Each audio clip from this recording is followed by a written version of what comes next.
Tak, vítám vás u našeho prvního streamu, vysílání a improvizace je mi vlastní a tak se do toho vždycky takhle hodím. Tak dovolte mi, abych se vám představila. Moje jméno je Pavla Kaňoková a jsem zakladatelka Clevercare.cz.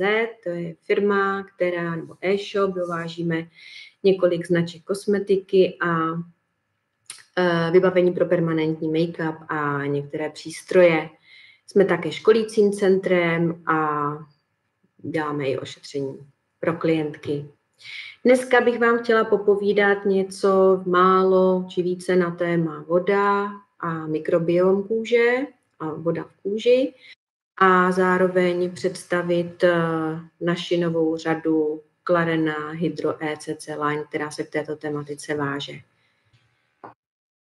Kůže a kožní mikrobiom. Kůže je vlastně náš největší orgán lidského těla. Moment.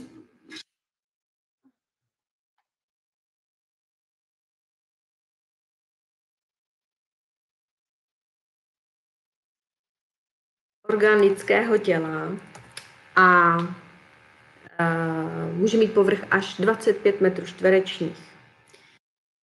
Hmotnost kůže může být od 2 až 3 kg a s podkožním tukem může mít 20, ale i více kilo, záleží, jak se vykrmíme.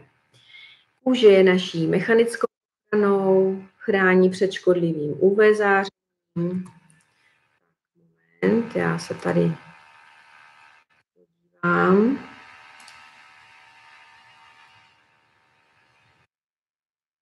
Tak, mám potvrzeno, že to jede, takže díky Ajo a nějak to dneska zvládneme.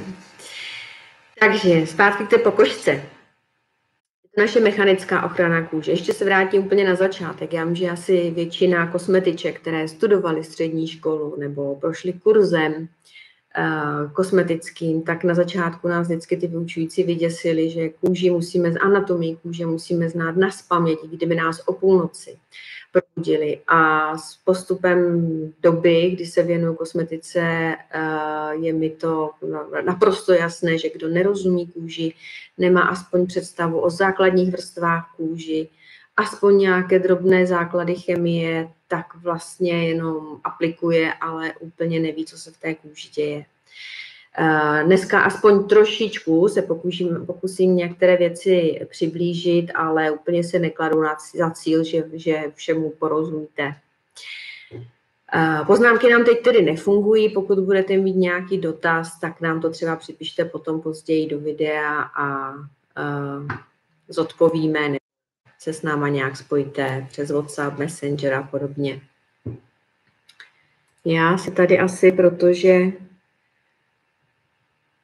tady teď funguju s Ajou takhle na dálku, takže si jenom občas, když to pípne, zkontroluju, jestli nemáme nějaká dramata, jestli mě slyšíte, vidíte a jinak pojedeme dál.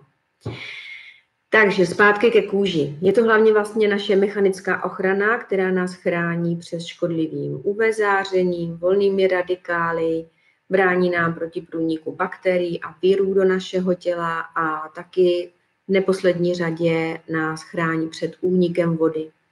Takové zajímavé téma je, proč je tak důležité při popáleninách, že je limitní velikost poškození kůže, přes kterou vlastně už ten člověk nepřežije, protože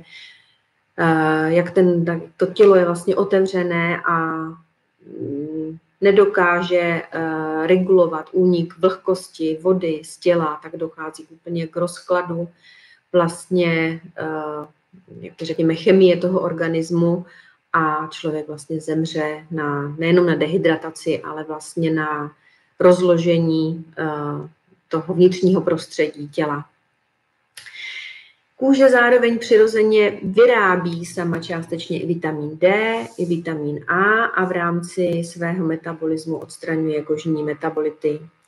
Kůže taky zajišťuje termoregulaci těla a podílí se na celkové detoxikaci, tedy čištění těla od různých cizorodých látek a toxinů. Kůže a mikrobiom. Kůže je vlastně odrazem našeho zdraví a obdobně jako naše střeva, i pokožka má svou mikrofloru, která je s ohledem na náš život a na náš životní styl a genetické předpoklady naprosto jedinečná. Opravdu se člověk odlišuje vlastně mikrobiomem jeden od druhého a de facto v závislosti na analytických metodách by se dal člověk podle toho i identifikovat. V poslední době se potvrzuje taky značný význam optimálního složení mikrobiomu kůže, a to především v návaznosti na různá kožní onemocnění, jako je akné, atopický ekzém, vysušená či naopak nadměrně mastná pleť. Mikrobiom má taky vliv na předčasné stárnutí kůže, na její ochablost, ztrátu pevnosti, ale taky na celkovou obranyschopnost a na vlastně schopnost jejího hojení. Faktory, které ovlivňují náš kožní mikrobiom, můžeme rozdělit na takové dvě skupiny. Jsou to vnější faktory a vnitřní faktory. Z těch vnějších je to teplota, vlhkost, pH neboli kyselost pleti, mazu, strava, stres, sluneční záření a zároveň taky poskytovaná kosmetická péče, myšleno tím frekvence omývání kůže, čištění, protože vlastně přehnanou péči o tu kůži můžeme tu kůži oslabovat, vlastně neustále likvidovat její ochranný mikrobiom, tu ochrannou vrstvu na té kůži, a tím si můžeme přivodit prostě problémy. Z vnitřních faktorů, které ovlivňují kožní mikrobiom, je to pak věk, genetika a složení střevního mikrobiomu. Poslouchala jsem nedávno v rádiu pořad, kdy mluvila primářka mikrobiologie z fakultní nemocnice Karlova náměstí a vysvětlovala nejenom ten střevní mikrobiom, ale tu souvislost i s tím kožním mikrobiomem. A myslím si, že se to bude čím dál více tohleto téma dostávat do popředí, protože už máme zase metody, kterými dokážeme trošku do toho problému vidět. Narušení rovnováhy toho mikrobiomu pak způsobuje kožní problémy. Tady máme takový možná složitý obrázek na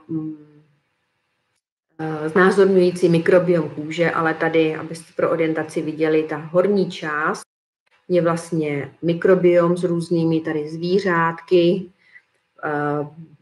viry, bakteriemi, plísněmi, kvasinkami, které jsou osídlily náš povrch kůže. Pardon, já si ještě tady zase kouknu, jestli mám nějakou zprávu, jestli nehuhlám a podobně. Tak. A my nepůjdeme úplně do všech detailů. Ještě jsem chtěla tady zmínit, že vlastně nejde jenom o ten mikrobiom na kůži, který leží na tom samotném povrchu, ale vlastně ten mikrobiom nám zasahuje až tady třeba do mazové žlázy, do vlastně chloupku, do těch zárodečných buněk chloupku, kde se nám tady všude můžou vyskytovat různé bakterie, které pak mají vliv na osídlení toho mikrobiomu na povrchu kůže. Je to opravdu taková zoologická, kterou si nosíme na té kůži, a je to zajímavé. Naše kůže je vlastně plná života. Na povrchu kůže máme viry, bakterie, kvasinky, plísně, vyskytují se tam taky prvoci a i případně nechtění parazité.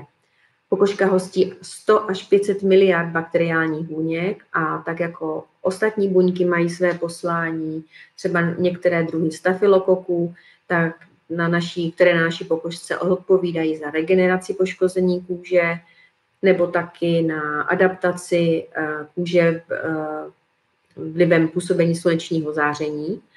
A kožní mikrobiom přispívá taky velkou měrou k hydrataci pokožky, a zároveň ji chrání před vlivem před působením chemikálií. Studie opakovaně potvrzují, že zdravý kožní mikrobiom zmírňuje zánětlivé reakce pokožky během onemocnění, jako je atopický ekzém, akné či zarudnutí pokožky při nedostatečné ochraně před ultrafialovým zářením. Naše imunita a zdraví pokožky. Náš celé jedinečný kožní mikrobiom zaujímá taky významnou imunitní roli. Již od narození je pro imunitu důležité taky hlavně druh Staphylococcus epidermidis, který vysílá signální molekuly do pokožky a působí na regulační T lymfocyty a tím učí naši imunitu vzájemné toleranci a s prospěšným kožním mikrobiomem. Víte určitě, že je důležité, když se dítě rodí, nebo je ideální, když se dítě narodí přirozeným porodem, protože během té cesty těmi porodními cestami se vlastně celá pokožka osídlí mikrobiomem té matky a má to vliv pak na tu imunitu v počátečních, nejenom v počátečních dnech toho novorozence, ale i v dalším životě. Bakterie v mikrobiomu taky produkují spousty nízkomolekulárních látek, peptidů, proteinů, které mimo jiné stimulují kožní buňky při poranění a taky den co den vlastně podporují v té kůži produkci ceramidů a podporují produkci kolagenu uvnitř kůže a v naší pokožce. Díky tomu správnému zdraví, nebo díky správné imunitě a zdraví pokožky taky se dobře hojí rány a různá poškození kůže a zabraňují nebo zpomalují stárnutí pleti. Pokud se však určité bakterie nebo ten Staphylococcus epidermidis na kůži přemnoží, tak dokáže vyvolávat zánětlivé procesy na kůži. Na pokožce, v tom mikrobiomu vlastně působí taky řada probioaktivních bakterií, které produkují takzvané antibakteriální peptidy, které jsou schopny potom cíleně zpomalovat množení třeba toho Staphylococcus aurea nebo Cutibacterie acne a zabraňovat přemnožení prostě jiných bakterií. Zlatý stafylokok se při svém přimnožení na pokožce stává taky velmi problematickou bakterií, protože většina běžných antibiotik už na něj je, no, vůči němu je rezistentní, takže vidíte, že to je vážný problém. A přemnožení toho stafylokoka pak vede ke stavu tzv. Kožní dysbiózy, tedy nevhodnému poměru bakterií na kůži a může propuknout díky tomu na kůži atopický ekzém. Na rozvoji akné se pro změnu významně podílí zvýšená aktivita druhu Cutibacterius acne. Prostě není dobré narušovat ten mikrobiom různými procesy.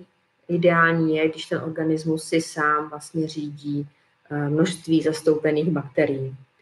Výzkumy taky naznačují, že narušený kožní mikrobiom může přispívat a dokonce vést až k rakovině kůže, ale pozitivním pak je, že cílem vnášení některých bakterií na kůži a jejich kolonizaci je možné postup rakovinového bujení ovlivnit a zefektivnit tak léčbu.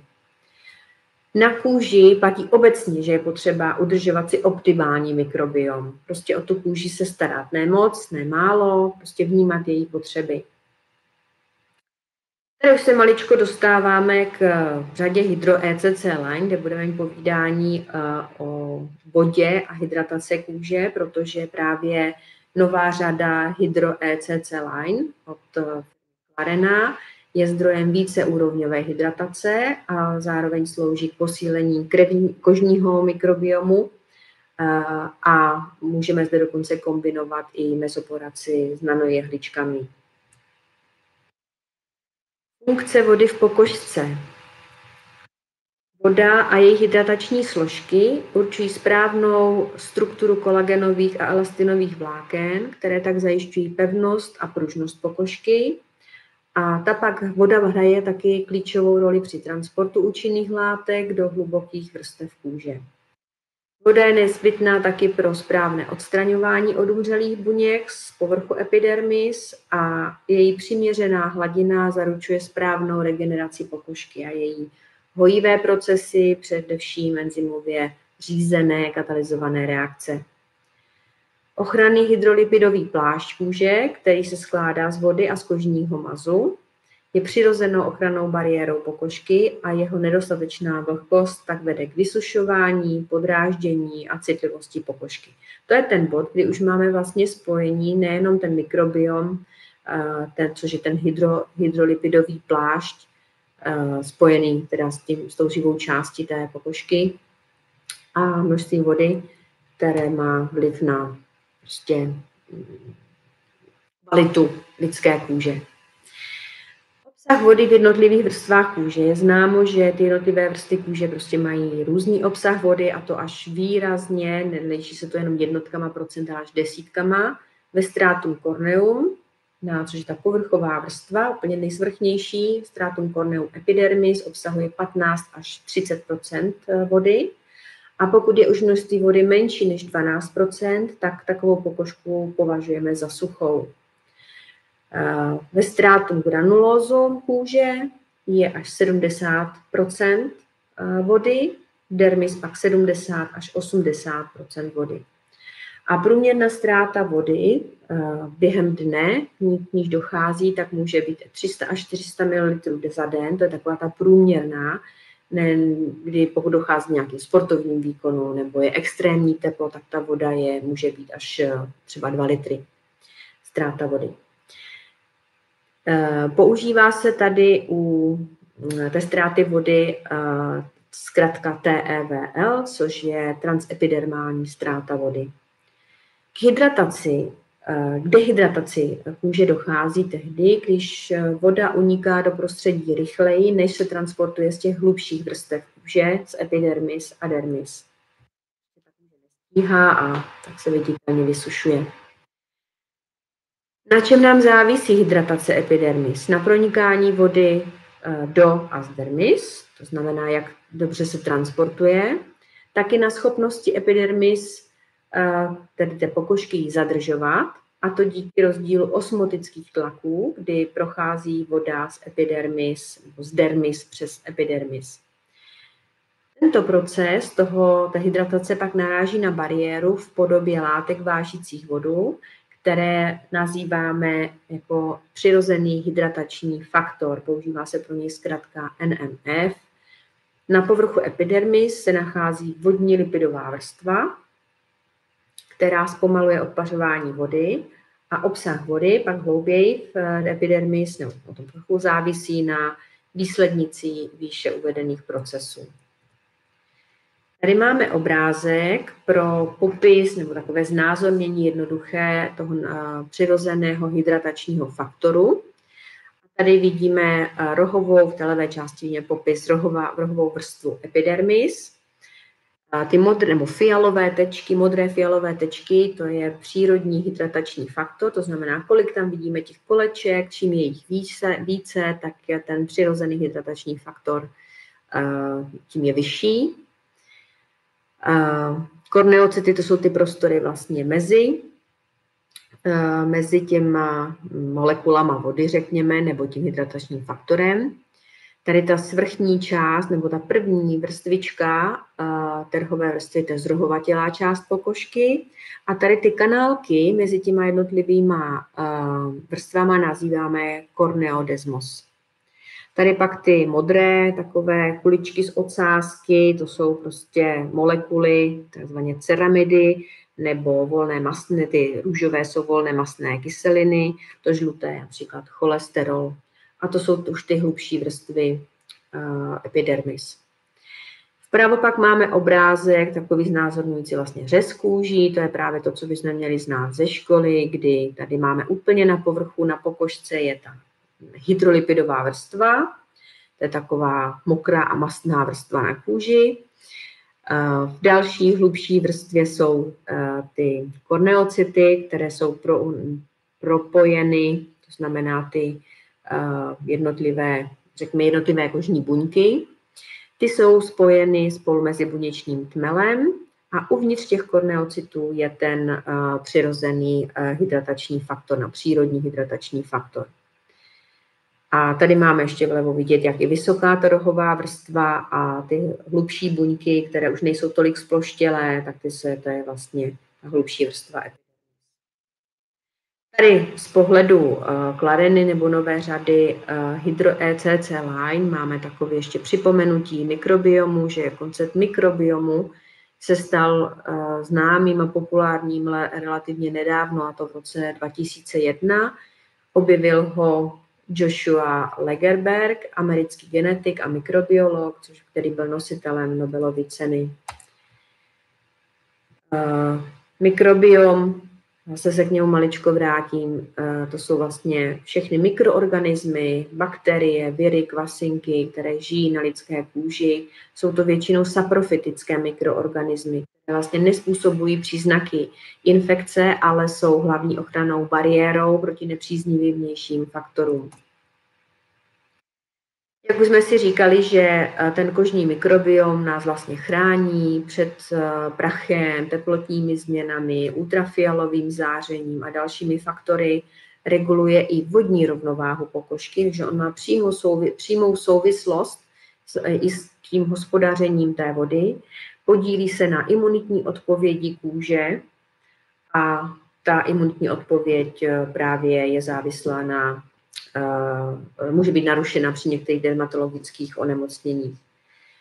Mikrobiom se taky podílí na regeneračních procesech a reguluje kyselou rovnováhu kůže. My starší pamatujeme doby, kdy frčela kosmetika Johnson & Johnson pH 5,5, takže víme, že ta kyselost povrchu kůže je prostě, nebo to její pH má optimální hodnoty 5,3 až 5,4, někde kolem těchto hodnot a není dobré, aby byly vyšší nebo výrazně nižší. Tak, ještě k tomu mikrobiomu. Vlastně ty mikroorganismy na té kůži ještě rozdělujeme z pohledu toho, nakolik na kůži zůstávají nebo putují, takže je rozdělujeme do dvou velkých skupin, rezidentní a turistické. To znamená, že některé žijí na kůži trvale a jiné se na ní dostanou z vnějšího prostředí a zůstávají na ní několik hodin nebo několik dní a ty potom třeba sprchou nebo čistou pleti, čištěním pleti můžeme odstranit. Tady už to je trošičku opakování. Ještě k mikrobiomu jeho složení vlastně říkal, že je jedinečné a záleží, mění se taky s věkem člověka. Líší se také podle pohlaví, životního stylu, podle hygieny, podle užívaných léků, podle typu stravy a tak, jak se o čistotu těla, nebo vůbec potom nejenom čistotu, ale o tu pleť staráme, protože můžeme se sice mít, sprchovat, ale taky jsme schopni obnovit za určitých podmínek ten mikrobiom na kůži. Vlastně ta vhodná rozmanitost a velikost mikrobiomu zajišťuje taky ochranu před patogeny.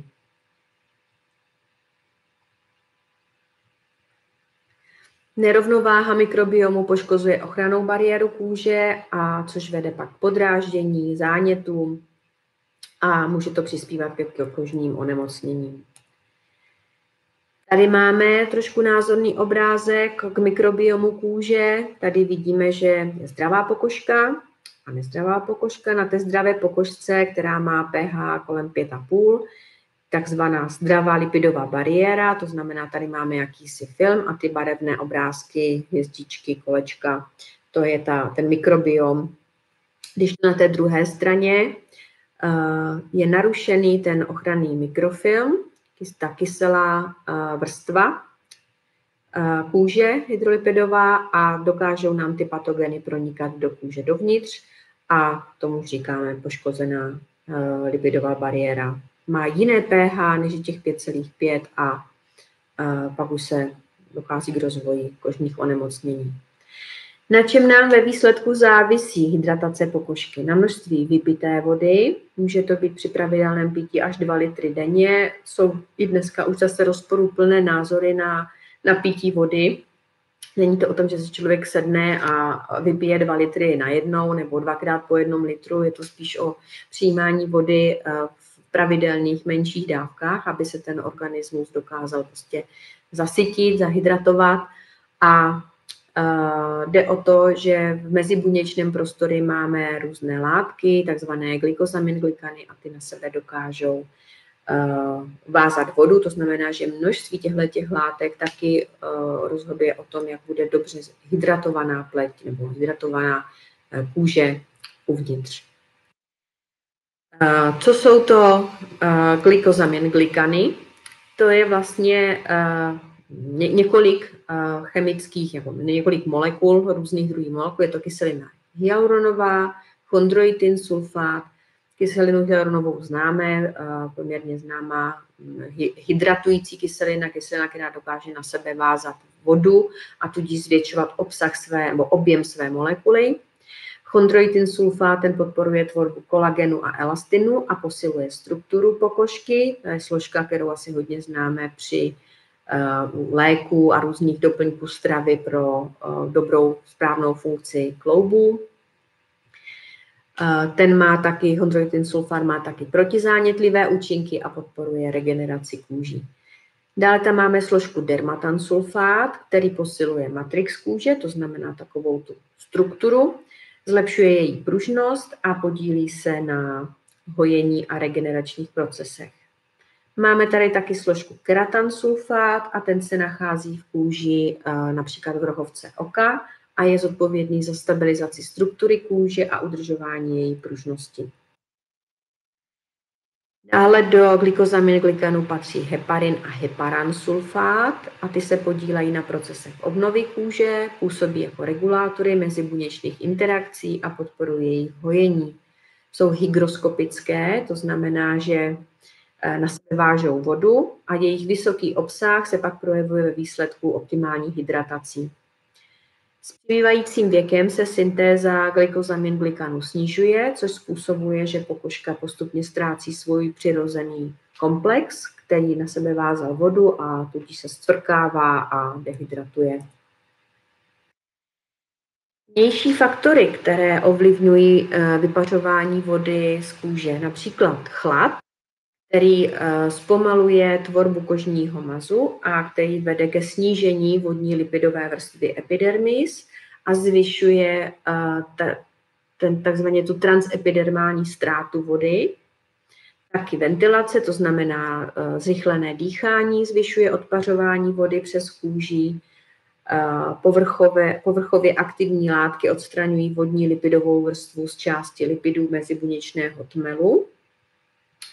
To znamená ty různé čistící jary a ty různé tenzidy, což pak zvyšuje propustnost rohové vrstvy a transepidermální ztráta vody kůží pak je zvýšená a může dojít například k lupénce, kdy se při tomto onemocnění uvolňují vlastně jednotlivé buňky v kůži a dochází tak ke zvýšené ztrátě vody, a to až na 30 gramů na metr čtvereční za hodinu.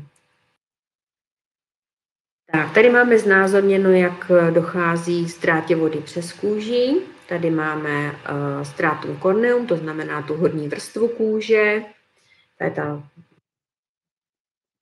nejtenčí vrstvičky. Při normální epidermis, teda když je pokožka zdravá, normální, tak vidíme, jak ty jednotlivé buňky na sebe jako přiléhají jak šupinky, ale u suché kůže jsou už takové rozestoupené, jsou tam mezi nimi mezery a tudíž těma mezerama může docházet k úniku vody.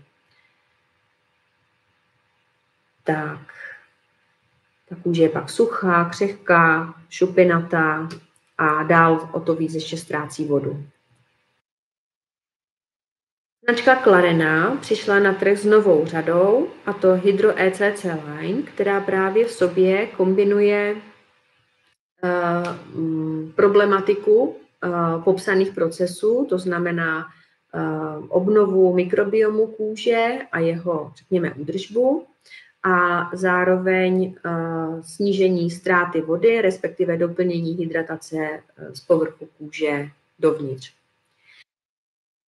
Řada Hydro ECC Line je vhodná pro všechny typy pleti, pro suchou, dehydratovanou, náchylnou k olupování a citlivou. Zjistili jsme nebo víme ze zkušeností, že často i problematická pleť ve smyslu aknózní pleti trpí takovým tím povrchovým vysušením, protože dlouhá léta se doporučovalo, říkalo, aby se pleť a pupínky vysušovaly pleťovou vodou s obsahem alkoholu a podobně, ale při nepřiměřeném používání vlastně ta kůže je poškozená, přesušená a vlastně tam jsou všechny ty procesy takzvaně rozhozené takže dá se říct, že třeba nárazově i pro tu aknózní pleť můžeme tohleto ošetření nebo aspoň některý z těch přípravků použít, pokud je ten povrch kůže prostě přesušený. Jak jsme viděli, nebo tady máme i barvy na té prezentaci, že jsou vlastně modré, tak ta řada je takhle designovaná, že je bílo-modrá nebo označení a jmenuje se Hydro ECC Line. Aktivní, a v tom názvu jsou vlastně obsažené i ty aktivní látky, protože obsahuje takzvaný Ectocer komplex, což je inovativní látka od společnosti Poplar, který v sobě kombinuje ektoin, ceramidy a cytokiny, což je to ECC. Hloubkově pak hydratuje pokožku, posiluje její ochrannou bariéru a podporuje její regeneraci. Obsahuje trehalózu, inulín a kyselinu hyaluronovou. Ectocer komplex, to je vlastně kombinace ektinu, ceramidu a cytokinu. Ty regenerují a hydratují pokožku. Tady máme tak jenom opticky znázorněné ty molekuly, jak vypadají. Trehalóza je vlastně forma přírodního cukru. Je to disacharid a váže v sobě molekuly vody a tudíž, když je ten cukr obsažený v té pokožce, my ji formou té kosmetiky té pleti dostaneme, tak tím dokážeme i ty molekuly vody vázat v té pokožce. Udržuje tak optimální hladinu vlhkosti, zabraňuje té transepidermální ztrátě vody, zlepšuje hydrataci, vytváří film, který pak chrání pokožku před vnějšími vlivy, takže dělá úplně takovéto ideální prostředí pro kůži. Stabilizuje buněčné membrány, ty jsou velmi důležité. Pokud vlastně buňka, kožní buňka, nebo v podstatě jakákoliv, má tu ochrannou buněčnou membránu narušenou, poškozenou, nemůže dobře fungovat a plně v nevhodném případě ta buňka zaniká, protože to jsou stěny jejího domečku. Trehalóza taky neutralizuje účinky volných radikálů a v podmínkách nízké vlhkosti zabraňuje rozpadu buněčných struktur, což má vliv na regeneraci a zlepšení elasticity pokožky.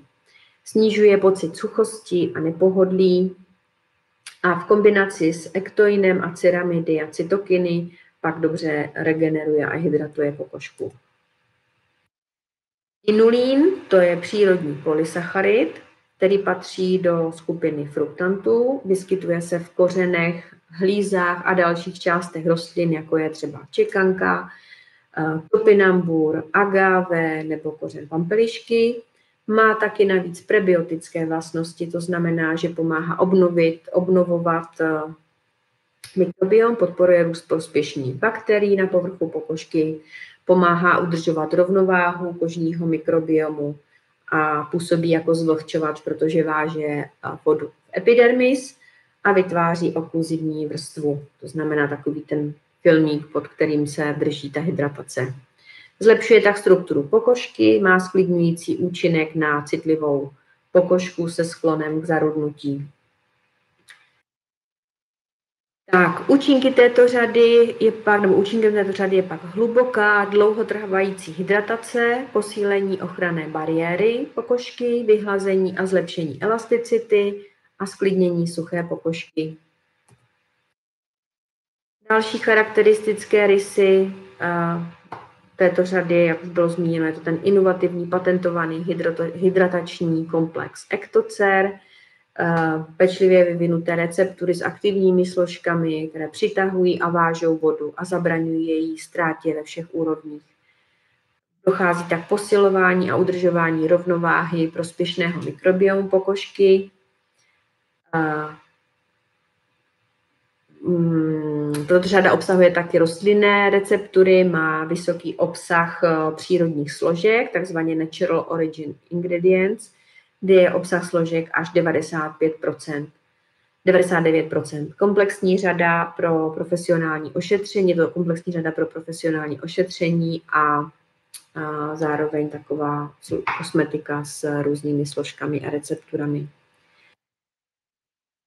Ošetření řadou Hydro ECC Line je až 1,5 hodiny. Přípravky nebo postup toho ošetření, řekla bych, že Klarina se nevymyká úplně takovému tomu, řekněme, typickému ošetření, kdy v prvním kroku odstraníme make-up pomocí Hydro Intense emulze, pak stonizujeme pleť, pak naneseme peeling, necháme působit, odstraníme peeling, stonizujeme pleť a naneseme sérum.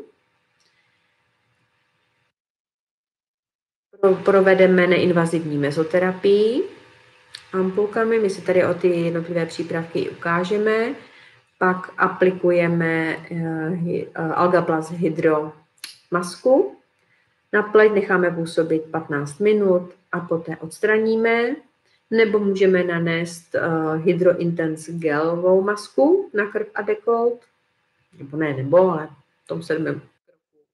vlastně ji dáme na krk a dekolt a po 15 minutách ji zase smijeme a vmasírujeme Hydro Life Intense Krém do pokožky. Tady máme jednotlivé přípravky, které můžeme, nebo přípravky té řady. Máme tady Hydro Intense Emulsion, typické profi balení, že tady máme lahvičky 500 ml, ta hydratační emulze čistící, obsahuje zase ty zmíněné aktivní látky, Ectocer komplex, kyselinu hyaluronovou, inulín, ta nám odstraní nečistoty. Hydro Intense Tonic, tonikum hydratační nám pak hydratuje a posiluje ochrannou bariéru kůže, vyhlazuje, zjemňuje, regeneruje, podporuje mikrobiom a zabraňuje vysušování, zklidňuje podráždění a zanechává pokožku svěží, zářivou a rozjasněnou. Obávám se, že v domácí péči často chybí tady ten krok, kdy po odlíčení by mělo být správně použito tonikum, nám vlastně jakoby vyrovná pH pletí, zoptimalizuje to prostředí. Vlastně na tu vyčištěnou pleť tím lékem nebo u jiné řady je to třeba gelem, pokud se použije potom jenom čistá voda, tak ta kůže zůstává taková obnažená, jestli je to ještě někde hodně chlorovaná voda, tak opravdu ta pleť je neustále taková drážděná, iritovaná, ideálně použít tonikum a obnovit ten mikrofilm pleti. Přípravek Hydro Intense Peel, což je hydratační vyhlazující peeling. Tady máme ty přípravky i vytažené. Je to peeling, který obsahuje kyselinu mléčnou a ureu. Je to v takovém hezkém kapátku, naneseme na pleť, masírujeme, necháme působit, vyhlazuje a jemně exfoliuje pokožku. Je v objemu 30 ml v lahvičce s kapátkem. Musím říct, že ty přípravky voní takovou čistou vůní. Není to intenzivní nějaká, nebo i ten peeling nesmrdí žádnou kyselinou, ale je to opravdu jemná, decentní vůně, takovou jako voní, takovou čistotou. Dalším krokem máme v ošetření nebo dalším přípravkem jsou ampulky Hydro Deep Intense Serum, jsou zase klasicky v balení s otvíráčkem. Zase obsahují z aktivních složek všechny ty výše zmíněné, navíc tady máme alantoin, betain, poskytují hlubokou hydrataci, vyhlazují vrásky, zvyšují pružnost pleti, mají taky prebiotický účinek, to znamená, že obnovují ty, řekněme, tělu vlastní bakterie, podporují mikrobiom a hydrolipidovou rovnováhu a zklidňují podráždění. Tady v tomhle kroku na tyhle ampulky lze použít nebo je zaaplikovat dermapenem. Ideálně třeba v prvním ošetření jenom třeba nanojehličkama a pak samozřejmě použití jehel máte kosmetičky omezené do 0,5 milimetru. Stylistky permanentního make-upu nebo kdo má porušení integrity kůže, tak můžou aplikovat hlouběji, ale zase bych to nepřeháněla, protože pokud ta pleť má potíže s hydratací, tak ještě jako dalším poraněním v tom prvním kroku úplně té pleti nepomůžeme. Tady máme právě přístroj pro elektroporaci, pero elektroporační, a to je pero, které v sobě obsahuje i nejenom jehličky, že zapravujeme, vlastně provádíme mikroneedling, ale zároveň dochází elektroporaci, znamená průchodem elektrického proudu dostaneme takzvanou vodivostí ty aktivní látky hlouběji do kůže. Je to takový bezdrátový, já se tady dívám, si ho nepřipravila úplně, ale mám ho tady po ruce, tak vám ho aspoň takhle v rychlosti můžu ukázat. Je to elegantní pero, bateriové, takového nabíjecího stojánku a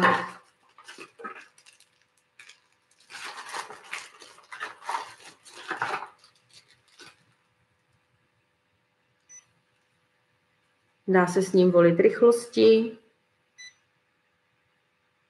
a při zapnutí vlastně s ním provádíme. Já tady teď nemám úplně jehly, to je takový transportní kryt, ale vlastně pracuje se s ním, takže se s ním provádí mikrojehličkování, termoporace.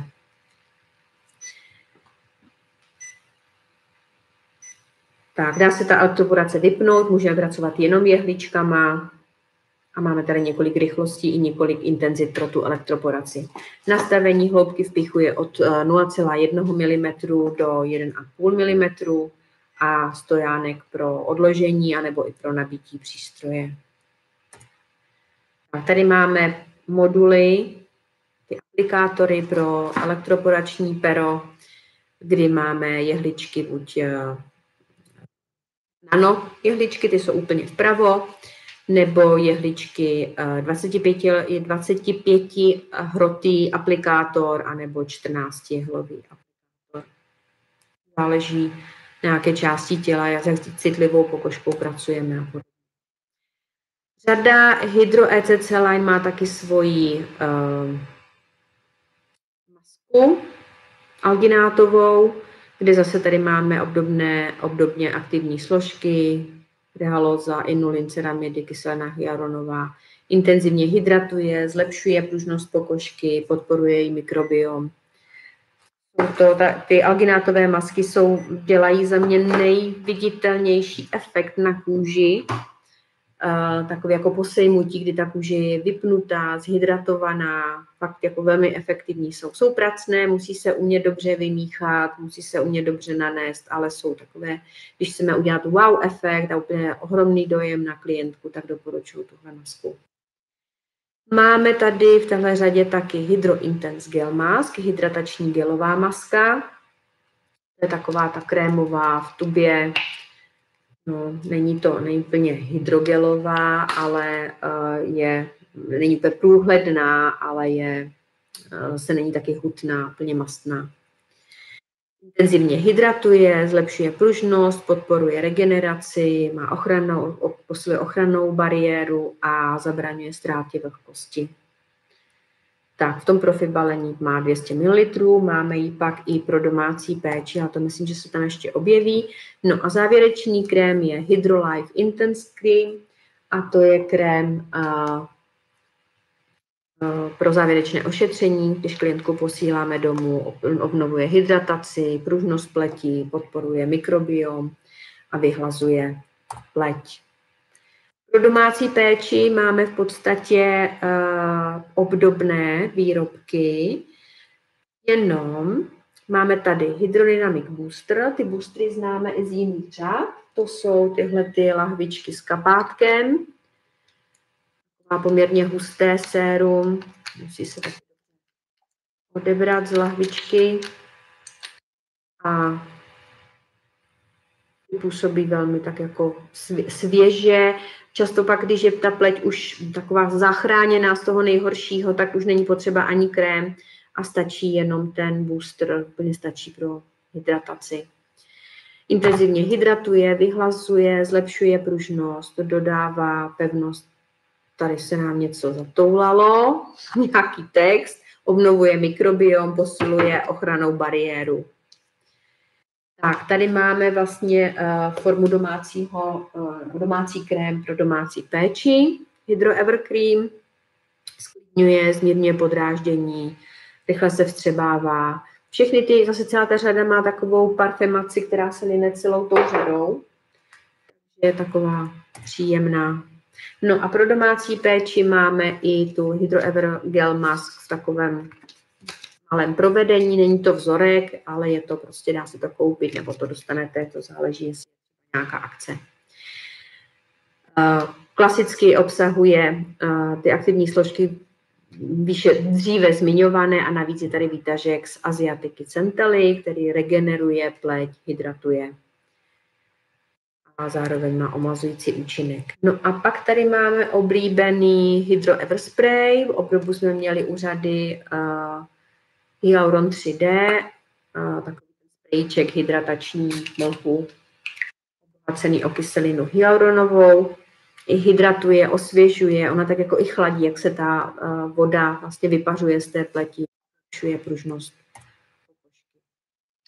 Tak, jsem to na vás takhle vychrlila, sice s hodinovým časem, ale to je za nás v tuhle chvíli vše k mikrobiomu kůže, k hydrataci, protože za mě nejčastěji máme problém vlastně s hydratací. Co nám tady nějaká zpráva.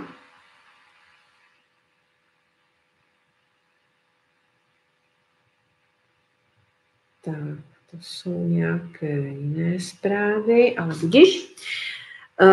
S čím se setkávám já nejčastěji v praxi u klientek, které třeba právě chtějí nebo konzultují nějakou péči, protože už třeba tam máme i částečně rozjetou rozáceu nebo opravdu náběh i k atopickému ekzemu. A na začátku zatím stojí vlastně přesušená kůže, to znamená správně nehydratovaná kůže a vlastně řekněme narušený mikrobiom, to znamená, že nebyly používány nevhodné přípravky, možná až někdy zase přehnaná péče, takže za mě tou hydratací u té kůže to všechno začíná. Pak, když máme tu pleť aspoň částečně zhydratovanou, můžeme dávat další vyživující přípravky, ale ta hydratace je fakt alfa omega. Nestačí jenom zase, a tím se asi třeba neshodneme i s některými lékaři, dermatology, ale někdo říká, vlastně stačí jenom pít, nestačí jenom pít, protože když ta kůže je vlastně poškozená, tak nám ta voda strašně rychle z té pleti utíká.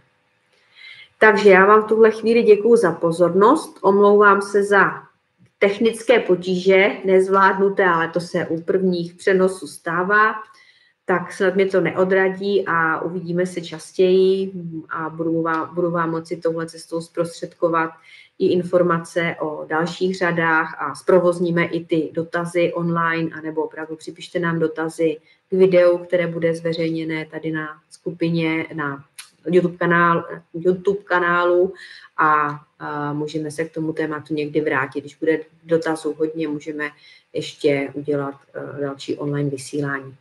Takže moc děkuju, mějte se hezky a někdy zase nashledanou.